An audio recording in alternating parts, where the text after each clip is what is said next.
Welcome to our channel. Today we how to log into Intercom step by step clearly. Navigate to your web browser. In the address bar, type in the URL for Intercom. Press enter to load the Intercom login page. Look for the login button on the top right corner of the screen. Click on the login button. You will be prompted to enter your email and password. Type in your registered email address. Next, enter your password in the designated field. If you wish to stay logged in, check the Remember Me box. Once both fields are filled, click the Login button again.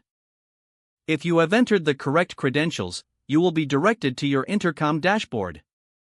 In case you have forgotten your password, click on the Forgot Password link below the login fields.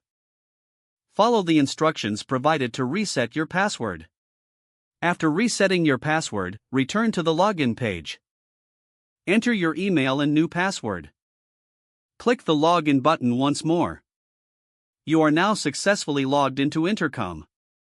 If the page does not load, refresh the browser or try again in a private or incognito window. Make sure you are using the correct email address, then retype it carefully to avoid small typos. If your password is not accepted, use the reset option and create a new strong password you can remember. Check your spam folder for verification or security emails, then complete any requested confirmation steps.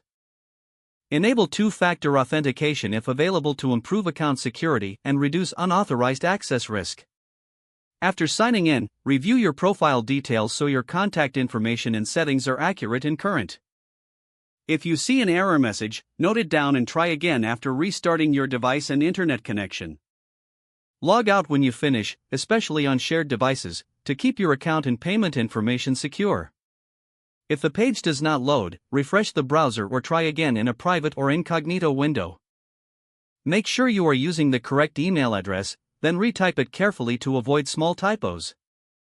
If your password is not accepted, use the reset option and create a new strong password you can remember. Don't forget to like this video and subscribe to our channel for more step-by-step tech guides.